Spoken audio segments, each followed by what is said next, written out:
안녕하세요. 여러분의 경제 길잡이 경제학장 박사입니다. 다들 이런 생각 한 번쯤 해보지 않으셨나요? 아니, 왜 은행에서 돈을 빌릴 때 10년 빌리는 거랑 30년 빌리는 거랑 이자율이 다르지? 하고 말이에요. 바로 그 질문의 답, 그리고 경제의 미래를 내다보는 아주 중요한 나침반. 오늘 우리가 함께 파헤쳐볼 수익률 곡선에 그 비밀이 숨어 있습니다. 자, 그래서 오늘은요, 먼저 화폐금융론 전체에서 오늘 배울 내용이 어떤 의미를 갖는지 큰 그림부터 한번 보고요. 그 다음에 오늘의 주인공, 수익률 곡선이 대체 뭔지, 그리고 그 두 가지 대표적인 얼굴은 어떻게 생겼는지 같이 살펴볼 거예요.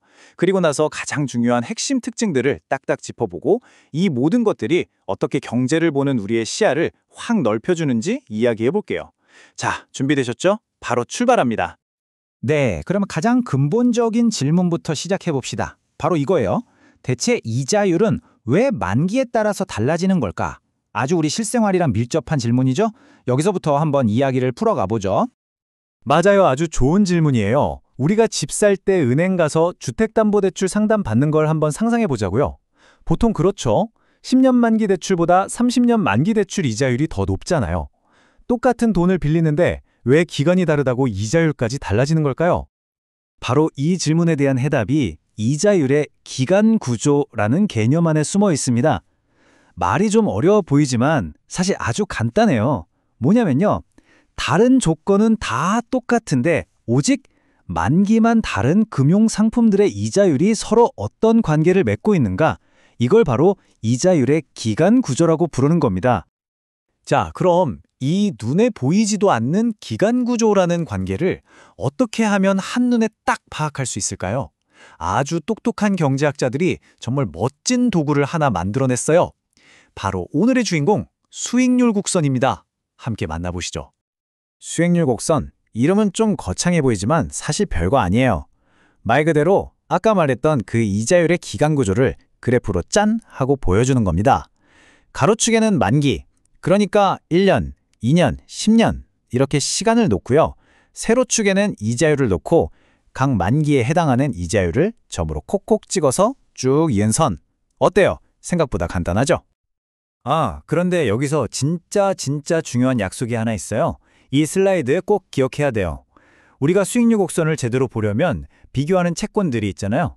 얘네들이 만기 빼고는 다른 모든 조건들이 완전히 똑같아야 한다는 거예요. 뭐 돈 떼일 위험이라든지 얼마나 쉽게 현금으로 바꿀 수 있는지, 세금은 어떤지 같은 것들 말이죠.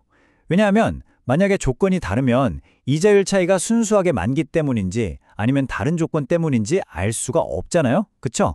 사과랑 오렌지를 놓고 뭐가 더 신냐고 비교할 수는 없는 거랑 똑같은 이치예요. 자, 이제 이론은 이쯤 하고 실제 수익률 곡선이 어떻게 생겼는지 그 두 얼굴을 직접 한번 만나보시죠. 백문이 불여일견이라고 그래프를 보면 아하 하고 바로 이해가 될 겁니다. 좋습니다. 바로 이 그래프 한번 보시죠. 여기에 수익률 곡선의 대표적인 두 가지 모습이 다 담겨 있습니다.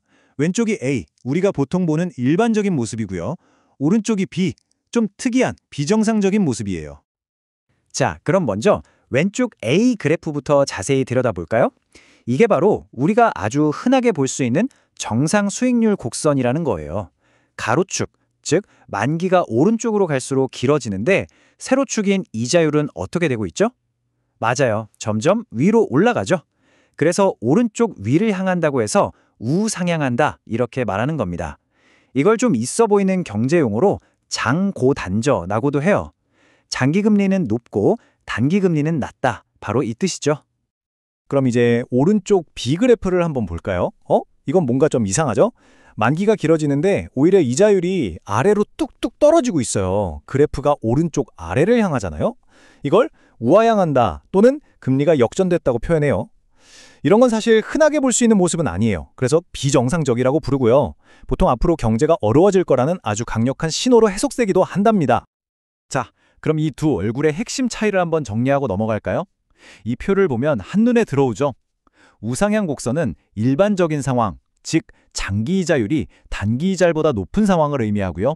반대로 우하향 곡선은 비정상적인 상황, 장기 이자율이 오히려 단기 이자율보다 낮은, 그러니까 금리가 뒤집힌 상황을 말하는 거예요. 이 차이를 아는 게 정말 중요합니다. 좋습니다. 이제 수익률 곡선의 두 가지 대표적인 모양을 봤으니까요. 여기서 우리가 딱 두 가지만큼은 꼭 기억하고 넘어가야 할 핵심 특징을 짚어볼게요. 첫째, 역사적으로 데이터를 쫙 살펴보면요. 수익률 곡선은 대부분의 시간 동안 오른쪽 위로 올라가는, 즉 우상향하는 모습을 보인다는 사실. 그리고 둘째, 단기 자율이랑 장기 자율이 따로따로 제멋대로 노는 게 아니라 보통은 같은 방향으로 함께 움직이는 경향이 있다는 거예요. 그러니까 단기 금리가 오르면 장기 금리도 따라서 쓱 올라가고 내리면 같이 내려가는 거죠. 이 두 가지는 그냥 그렇다더라가 아니라 수많은 데이터가 보여주는 사실입니다. 그래서 앞으로 우리가 배울 이론들은 이 두 가지 현상을 제대로 설명할 수 있어야만 진짜 이론으로 인정받을 수 있는 거예요. 자, 그럼 당연히 이런 궁금증이 생기죠. 아니, 교수님, 근데 대체 왜요? 왜 수익률 곡선은 보통 우상향하는 거고 왜 또 장단기 금리는 같이 움직이는 건데요?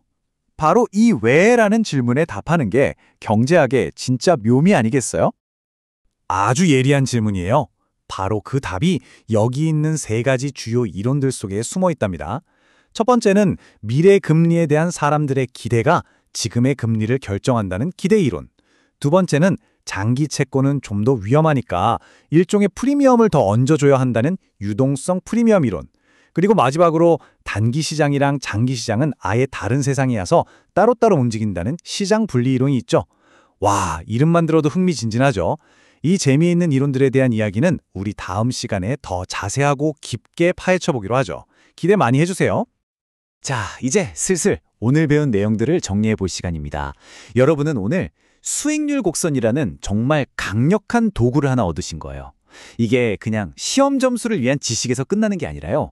경제를 완전히 새로운 눈으로 보게 해주는 일종의 슈퍼파워가 될 수 있습니다. 이 문장을 한번 마음속에 새겨보세요. 정말 멋진 말 아닌가요? 그냥 구불구불한 선 하나처럼 보이지만 저 안에는 수많은 시장 참여자들이 앞으로 경제가 좋아질까 나빠질까, 물가는 오를까 내릴까 하고 생각하는 그 모든 기대와 예측이 농축되어 있는 거예요. 그러니까 수익률 곡선을 읽을 줄 안다는 건 시장 전체의 목소리를 들을 수 있게 된다는 뜻입니다. 화폐 금융론, 솔직히 좀 어렵고 복잡하게 느껴질 때도 있죠. 하지만 오늘 우리가 수익률 곡선을 하나씩 뜯어본 것처럼 이렇게 핵심 개념들을 하나하나 내 것으로 만들다 보면 어느새 여러분도 경제를 꿰뚫어보는 그런 날카로운 눈을 갖게 될 겁니다. 그러니까 절대 포기하지 마세요. 오늘 내용이 여러분에게 작은 힘이 되었으면 좋겠습니다. 다음 시간에 더 재미있는 이야기로 돌아올게요. 지금까지 경제학장 박사였습니다. 고맙습니다.